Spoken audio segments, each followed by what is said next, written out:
So let me real quick. Shit.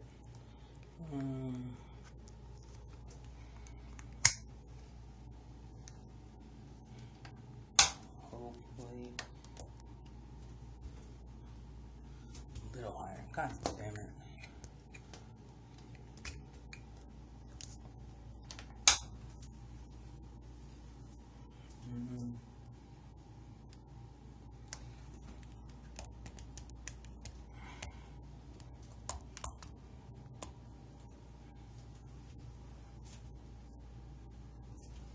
Alright, sorry about that.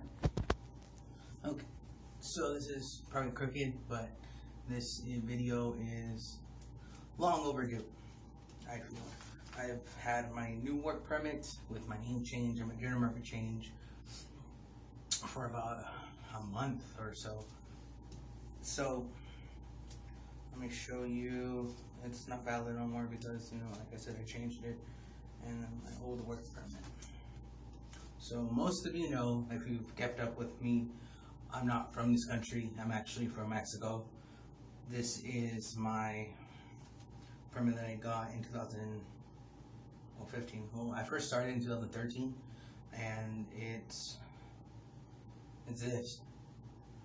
Hopefully, it says Daniela and Natalie Sanchez Prado, and it says female. So Daniela and the female is right there.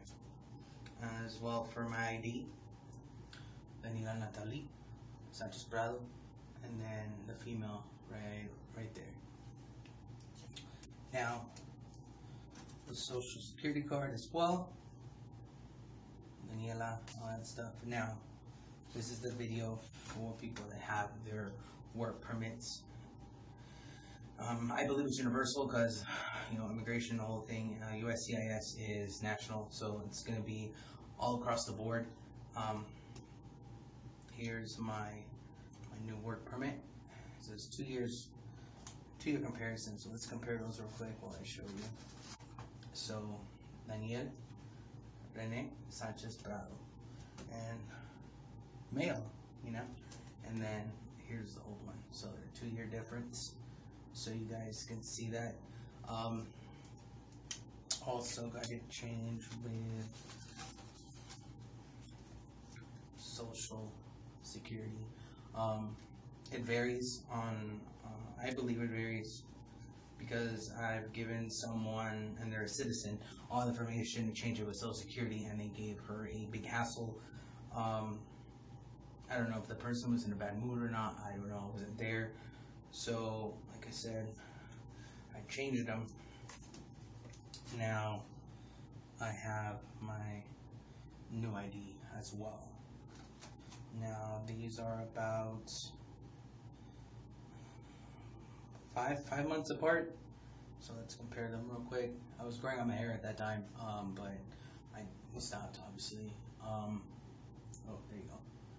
It's a 5-month difference, And then I got this one back in December, the name change and everything back in December, and now, what month are we in? Today's April 16th, 2017. Now, so obviously to change your name in your state varies. I'm not gonna go over that, but like I said, I'm gonna go over the DACA, the Deferred Action for Childhood Arrivals. After you, like I said, depends on your state, but in Arizona, you see I wrote everything down, by the way. You see a therapist, you get the letter for testosterone, you go to the clinic, you obtain testosterone. The clinic I was at was the McDowell Healthcare Center. I'm no longer there.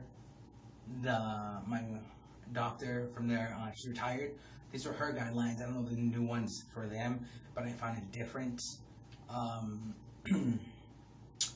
Clinic and new doctor based on how much you get paid, how much they charge you for this visits, and so on and so forth. And I actually found the testosterone for $50 there, but they referred me somewhere else. They make their own, so that's why it's so cheap. Because I know I paid the most I paid was like $120 out of pocket, because it wasn't covered by insurance. Now for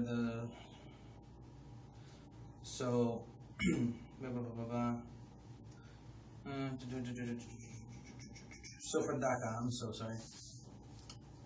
You need to send in. It's like normal. What I sent was I sent all the letters from my doctors and my therapist that I went under with the hormone replacement therapy. It's hot in here. Did I turn on the AC? Is it open? Now it's open. All right. So I turned in my doctors and therapist letters. I took my name change took the letters for the gender marker, and everything went in. And I found someone that charged me $75 here in Arizona to change everything. To actually fill out everything, and they also had a lawyer donate his time, volunteer his time to look over my stuff. Like, I know I didn't probably need to, but I'd rather be safe than sorry, because this is $495 every 2 years to renew everything. So the old one for Daniela expired this year in June, but I sent everything. You have to send it out between 180 and 150 days before it expires, and then you should, if you're going through this, the process. So after you get your new, I'm not going to show a lot of these documents because I don't know if I should. So if you know what I'm talking about, then you should be fine. When I got my new work permit, I went to obviously when you go to Social Security, you wait 48 hours, so like business hours, so obviously they're not open on weekends. So you wait 48 hours, so if you do it on Friday, you have to go back on Wednesday. So for you have the new employment authorization card for your ID here in Arizona. New employment authorization card. You have the Social Security number with your name on it. You have to go to Social Security in 48 hours, then go to the MBD. Then you have the I-797 with all the new dates on it, all the stuff, changing it. Then the order changing your name, the thing you get from the court. And then you need a doctor's letter and your therapist's letter. And you have to have it within 90 days. So let's say I have it from the 1st of April. I have 90 days, so 3 months. So April, May, June, July. I have until the 1st of July. The 1st of July to go over there, so it's 90 days. It was really a big hassle for me because no one told me that. So I went to MBD before I changed my work authorization card. I took everything. I took too much of everything than I needed, I felt, but I took it regardless, and that's what they told me, that they couldn't do it, they couldn't do anything. One of the ladies told me she was going to change my name but not my sex, and so on and so forth. So I asked to speak to someone who's higher than her, so I guess her manager or supervisor or whatever, and he told me he couldn't do anything. You can't change anything. So again, Social Security with a new name, 48 hours after you go to Social Security, you take the letters for your doctor and your therapist. You go to the I-797 with the new dates, the order changing the name from the court, and the new doctor's notes in 90 days. I honestly thought it was going to be a long video, but it really wasn't that hard. I looked and I researched a lot of these things, and I came up with dead end everywhere I looked. So that's why I went with the person that was gonna donate their, donate their time as a lawyer. Everything was fine. So this is the video. So I'm gonna try to do it all in Spanish. Like if I can find words in Spanish. I can't find words in Spanish, I find them in English, not in English and Spanish. So esta segunda parte va a ser para que pueda cambiar su nombre y su sexo en su DACA. So cuando vaya usted a la MBD, no tiene que ir primero tiene que ir a la Seguro Social, cambiar su sexo con las letras de su psicóloga y de su doctor o su doctora, que diga que anda cambiando el sexo, para que lo cambien de Seguro Social, al mismo tiempo que lleven la orden de la corte que cambió su nombre legalmente. Luego ya cuando vaya al Seguro Social tiene que esperar 48 horas del negocio. Entonces si va el viernes, va a tener que ir el jueves. no, miércoles, perdón, tiene que venir miércoles. Y luego ya cuando vaya tienen que tener el I-797 con las nuevas fechas, y luego la orden de la corte que cambia su nombre, y luego cuando lleve su letra del doctor y la psicóloga que se llama cambiar su sexo, tiene que ser en 90 días. Si lo tiene usted para el 1 de abril, tiene hasta el 1 de julio para cambiarse el sexo, si no va a tener que regresar al doctor, regresar al psicólogo, agarrar todo el nombre que es 90 días. Pero antes que haga todo eso, tiene que agarrar, como le digo, con su DACA, va a tener que mandar, perdón por decir,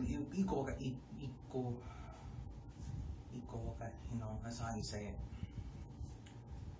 Pero, perdón, con su DACA va a tener que mandar todo regular como lo tiene que mandar. Si lo anda renovando, si se lo anda haciendo de nuevo, va a tener que hablar con la persona que anda tratando de ayudarles con el papeleo. Pero cuando se lo va a renovar, va a tener que mandar toda la información sobre la orden de la corte, las letras de su psicóloga, de su doctor, para que cambie todo. No tiene que pagar nada extra para cambiar su sexo. Fue muy fácil para hacerlo, pero fue muy difícil para averiguar, porque me fijé, busqué muchas cosas para ver si podían ayudarme, pero de lo que yo me enteré, lo que yo vi, nadie ha hablado a la migración con DACA. Le hablé a migración, a los recursos humanos, a ellos, y nadie me pudo ayudar. Nadie me dijo, nomás mándame lo que tú crees que necesitamos y de ahí lo vamos a hacer. Para mí no fue nada. Agarré a una persona que me cobró $75 en Arizona, para hacerlo todo, y luego tenía un abogado que vio todo el papeleo y me aseguró que todo está bien. Y sí, todo me llegó a Daniel René Sánchez Prado. Este es mi ID viejo, Daniela Natalie Sánchez Prado, con el sexo F. Y luego ya me lo cambié a Daniel René Sánchez Prado con el sexo es M. Mi DACA vieja, este es el 2015 cuando me la dieron, y este es el nuevo, el 2017. Son 2 años de diferencia. Yo pensaba que sería mucho más difícil de lo que era. A lo mejor porque nadie más lo ha hecho de lo que yo vi. Nadie más anda poniendo información para el público para que sepa todo esto. Hay mucha gente de mi familia, mis amistades, que no les gusta que ande haciendo esto, que me ando poniendo yo ahí enfrente de todos para que todos me miren. Pero realmente si yo hubiera visto todo esto cuando tenía 18 años, yo lo hubiera hecho. Ya realmente la DACA no salió el 2012, 2013 y no era opción, pero si hubieras me hubiera enterado de todo esto, como le digo, me hubiera cambiado todo eso, el nombre, el sexo, todo eso, para que yo realmente sea feliz. Hay mucha gente que no le gusta esta decisión que tomo con mi vida, pero es lo que es mi vida. Ojalá que este video, perdón, es bien informativo para ustedes, o si lo han haciendo para usted mismo, o lo han hecho por una persona de su familia que tiene DACA y quiere hacer todos esos cambios. No sé si ustedes me quieren buscar en Facebook o en Instagram o en Twitter, toda mi información, o mi correo electrónico también lo voy a poner ahí abajo para que lo vean, para que me manden mensajes si ustedes tienen más información. Ojalá que todo esto, igual, otra vez, perdón, sea bien informativo. Gracias por continuar. Lo único que me ha gustado, si yo lo hubiera hecho, es ser inglés y en español. Pero no sé por qué no me se prendió el foco para hacerlo. Pero, so, I hope this video is informative. I'm sorry if I stutter a lot. The only time I really speak Spanish is with my grandmother fluently, because she doesn't make me, but that's her main language, my nana. And I try to practice it as much as I can so I don't lose it, because I know, like I said, you saw how I spoke. El único tiempo que yo hablo español realmente sin hablar inglés es con mi nana. So, me disculpan si mi español no es perfecto como debe de estar, como debe de ser, perdón. Pero muchas gracias. Thank you for keeping up with me through everything. I know haven't really been up to date with all my videos. I know I still have to make a few more, but I hope this helps someone out there. I hope it makes everything a little easier. And if I didn't touch something that I should have touched, then just don't hesitate to email me or find me on Facebook or message, whatever. I really don't mind helping people. That's the main reason I started making these videos, because every single person that I saw change their name and change their gender was a citizen. And I'm sorry that I keep flipping back and forth. Ojalá que este video sea bien informativo para usted. Cuando yo andaba mirando cosas, era puros americanos, puros ciudadanos, y es mucho más, no es difícil, pero es mucho más trabajo para una persona que no es de este país. Y luego también una cosa más en español, antes que ya vaya para inglés y se acabe, para cambiar su nombre en su país. No pueden, ya sé que no pueden regresar, pero van a tener que dar el power of attorney a una persona, llegar a un abogado en su país para que lo cambien todo. Es la cosa que ando averiguando. Yo ando notando que es bien difícil para mí, porque toda mi familia está aquí en Estados Unidos. A veces cuando tengo familia allá, pero todavía necesito encontrar un abogado. It's back to English in this last part.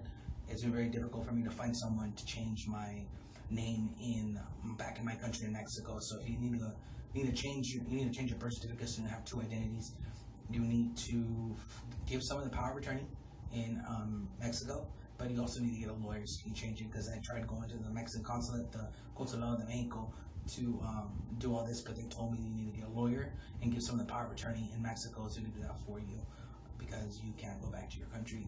And I'm pretty sure this video was a little too flip-floppy and a little confusing, so if you have any more questions or anything, just don't hesitate to message me once again, and stay posted.